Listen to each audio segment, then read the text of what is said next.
ये जो आरएन जुलूस जो निकाले गए पूरे देश में और उस जुलूस में हर जगह पर वायलेंस हुआ, चाहे मध्य प्रदेश हो, राजस्थान हो, गुजरात हो, कर्नाटक हो, गोवा हो। शिवराज सिंह चौहान बीजेपी ने तोड़े, बताओ हमको आपने क्यों परमिशन दिया जब आप वायलेंस को कंट्रोल नहीं कर सकते? बीजेपी को, संघ परिवार को हम शुरू से कह रहे हैं कि जिस राह पे आप इस देश को लेकर जा रहे हैं इससे देश कमजोर हो रहा है। देश कमजोर हो रहा है, ये सरकार की जिम्मेदारी है। देश के प्रधानमंत्री ने, जब शहबाज शरीफ के बड़े भाई नवाज शरीफ प्रधानमंत्री थे उस मुल्क के, तो अफगानिस्तान से अचानक जब उन्होंने देखा कि शहबाज शरीफ के घर में लाइट दिख रही तो उन्होंने उतर गए, वहां पर दावत में चले गए बिन बुलाए मेहमान बनकर।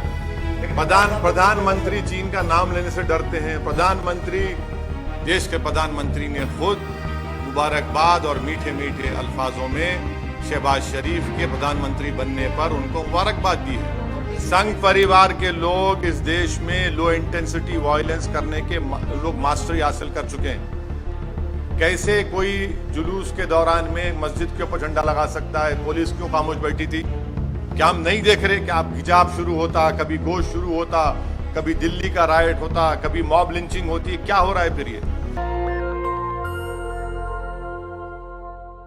ये जो आरएन जुलूस जो निकाले गए पूरे देश में और उस जुलूस में हर जगह पर वायलेंस हुआ, चाहे मध्य प्रदेश हो, राजस्थान हो, गुजरात हो, कर्नाटक हो, गोवा हो। जहाँ जहाँ ये आरएन का जुलूस गया, प्रोसेशन गया, वहाँ पर वायलेंस हुआ, तो वहाँ की सरकारें सरासर नाकाम साबित हुई उस वायलेंस को रोकने के लिए। और क्यों सरासर नाकाम साबित हुई? बल्कि वो सरकारें खुद, जो अंग्रेजी का लफ्ज़ इस्तेमाल करूँगा कि ये तो जो गड़बड़ हुई वो स्टेट कॉम्प्लिसिट वायलेंस था, स्टेट कॉम्प्लिसिट वायलेंस हुआ है। और आप दंगाइयों को दंगा करने से रोक नहीं सकते। परमिशन जुलूस का देने वाली सरकार, जब आप परमिशन दे रहे हैं तो जिम्मेदारी बीजेपी और जो वहाँ की सरकार है उनकी होनी चाहिए कि कोई वायलेंस ना हो। तो जो भी वायलेंस हुआ आरएन यात्रा या जुलूस में, वो स्टेट कॉम्पल्सिड वायलेंस है। और दूसरी बात यह है कि पत्थरबाजी हुई, फिर आप घर तोड़ देते हैं मध्य प्रदेश में। किस बुनियाद पे घर तोड़ते भाई आप? ये तो ये जेनीवा कन्वेंशन का वायलेशन है। आपको पकड़ना चाहिए उन लोगों को, अगर करे तो। आप घर किस बुनियाद पे तोड़ रहे हैं भाई? और एक ही कम्युनिटी घर तोड़ रहे हैं आप, क्यों? और आपको कौन ने अख्तियार दिया घर तोड़ने का? चलिएगा इलीगल है तो नोटिस दीजिए। क्या वही घर इलीगल है, दूसरे घर इलीगल नहीं है? एक ही कम्युनिटी के मध्य प्रदेश में आप घरों को तोड़ते हैं। और जो बच्चे अभी अडल्ट नहीं हुए, 70 बच्चों को आप उनको मारपीट करते हैं। और फिर दुनिया ने वीडियो देखा कि महिलाओं को, ज़ईफ महिलाओं को, बुजुर्ग महिलाओं को, 70 साल की महिलाओं को आप उनको मार के हाथ और पैर तोड़ देते हैं उनका। पुलिस तोड़ती है उनका, मध्य प्रदेश की पुलिस। यह आप काम कर रहे हैं। राजस्थान में हुआ, क्या कर राजस्थान कांग्रेस सरकार? भाई आपकी सरकार ने उनको परमिशन दिया। जब परमिशन आप देते हैं तो कैसा वायलेंस होता है फिर? घर जलाए जाते हैं, वहां पर दुकानें जलाई जाती हैं, टारगेटेड घर जलाए जाते हैं राजस्थान में, कर्नाटक में होता है ये। तो ये पूरे कंट्री में इतने 6-7 प्रदेशों में अगर हो रहा है तो ये देखिए, ये एक ऐसा नहीं है, पूरा प्लानिंग से हो रहा है ये। और आप टारगेट कर रहे हैं वो मुस्लिम माइनॉरिटीज को। सिर्फ क्यों कर रहे हैं भाई मुस्लिम टारगेट आप? पहले आप बोलते हिजाब नहीं पहन सकते, सेकुलर स्टेट है। गोश्त नहीं खा सकते, सेकुलर स्टेट है क्या? फिर आप कानून बना देते फिर उसके ऊपर।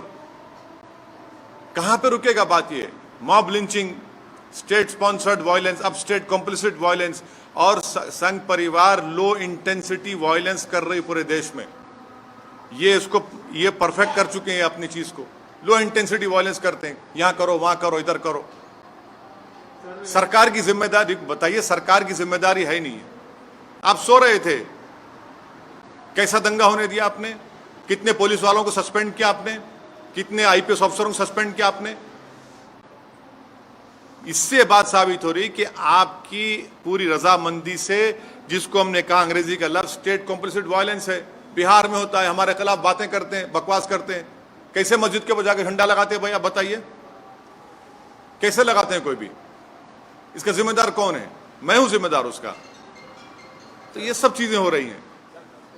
राजस्थान करौली में जो कुछ हुआ, मध्य प्रदेश में जो कुछ हुआ, गुजरात में आनंद हिम्मतनगर खंभाट में जो कुछ हुआ, कर्नाटक में जो कुछ हुआ, गोवा में जो कुछ हुआ, वहां की सरकारों की रजामंदी से ये स्टेट कॉम्प्लिसिट वायलेंस हो रहा है। और टारगेट पे कौन है? कौन उस प्रोसेशन का परमिशन देता है? सरकार देती है। तो सरकार जब देती है तो सरकार कैसे वायलेंस होने देती है वहां पर? और फिर मध्य प्रदेश में, राजस्थान में घर जलाए जाते हैं, दुकानें जलाई जाती हैं, और मध्य प्रदेश घर तोड़ते हैं। किस बुनियाद पे घर तोड़ेंगे भाई आप? कौन से कानून तहत तोड़ रहे हैं आप? बताओ, कानून बताओ हमको। और आप मासूम बच्चों को, 13-14 साल के बच्चों को पकड़ के पीटते हैं, मारते हैं, रोड पर लटाकर उनको। मेरी आस्था भी है हिजाब पहनना, मेरी आस्था नहीं है। तो आप एक काम करिए ना, फिर जितना एक्सपोर्ट होता है गोश्त उस दौरान में बैन करिए इंडिया में।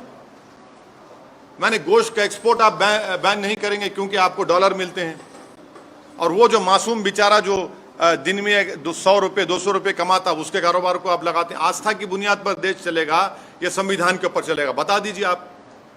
फिर मेरी आस्था क्या क्या होगा बताइए?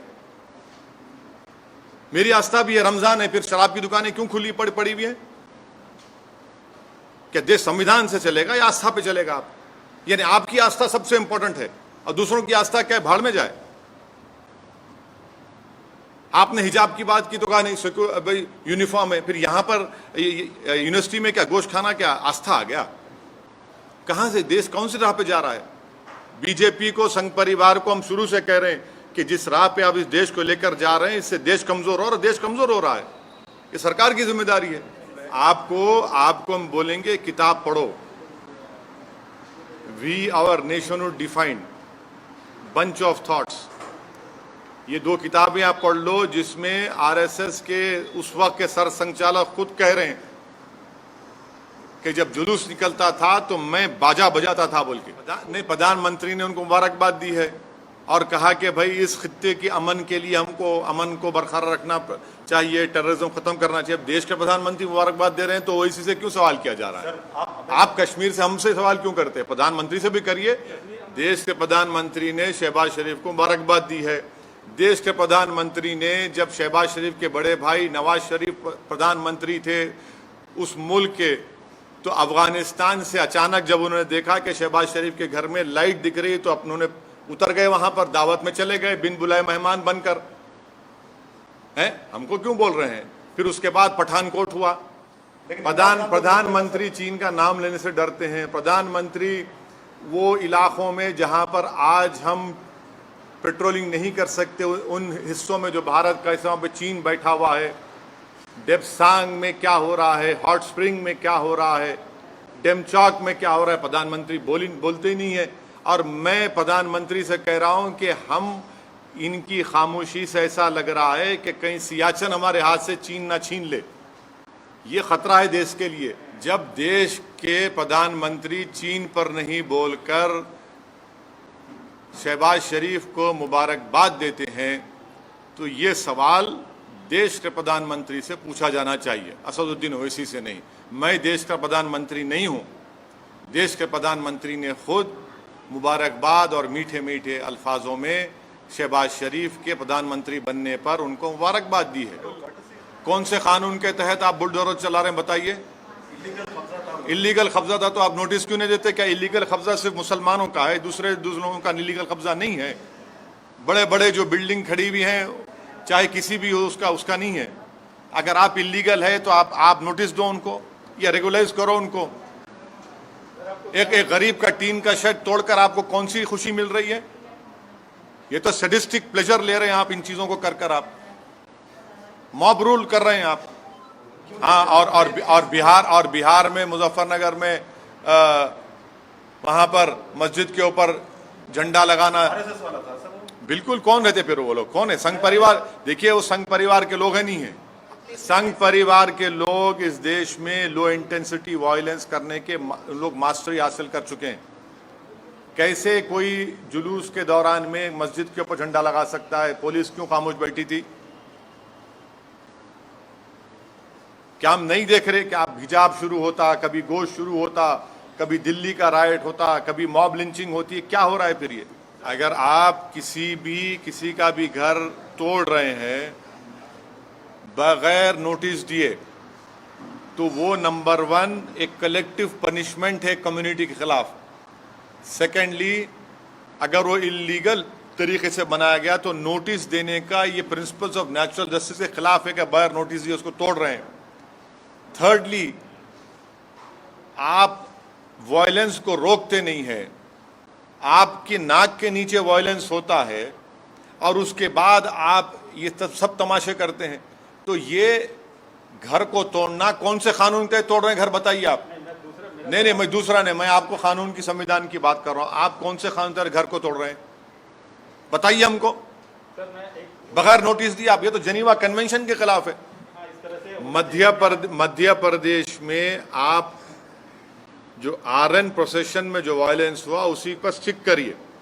मध्य प्रदेश में जो घर तोड़े गए मुस्लिम समाज के, वो कौन से कानून के तहत शिवराज सिंह चौहान बीजेपी ने तोड़े बताओ हमको आप। आपने क्यों परमिशन दिया जब आप वायलेंस को कंट्रोल नहीं कर सकते? अगर वो इलीगल थे तो नोटिस क्यों नहीं देते आप? आप अपनी नाकामी को छुपाने के लिए, आप अपने स्टेट कॉम्प्लिसिट वायलेंस को छुपाने के लिए आप एक कलेक्टिव पनिशमेंट मुस्लिम समुदाय को दे रहे हैं। ये जेनीवा कन्वेंशन के खिलाफ है, ये इंसानियत के खिलाफ है, प्रिंसिपल्स ऑफ नेचुरल जस्टिस के खिलाफ है। इसको हर उस शख्स को जो संविधान पर भरोसा करता, यकीन करता, उसको कंडेम करने की जरूरत है इस हरकत को। आपने मध्य प्रदेश में 70-75 साल की मुस्लिम महिलाओं के सर फोड़े हैं, उनके हाथ पैर तोड़ दिया आपने। 13-14 साल के बच्चों को रोड पर लिटाकर आपने उनको पीटा उनको। ये आपका गवर्नेंस है। नेशनल दस्तक की आपसे गुजारिश है कि अगर इसको बचाना चाहते हैं तो नेशनल दस्तक को सब्सक्राइब करने के लिए रेड कलर के सब्सक्राइब बटन को दबाएं, फिर बेल आइकन की घंटी दबाएं। नेशनल दस्तक को बचाने के लिए बहुत जरूरी है कि हर खबर को शेयर करें, लाइक करें, कमेंट जरूर करें।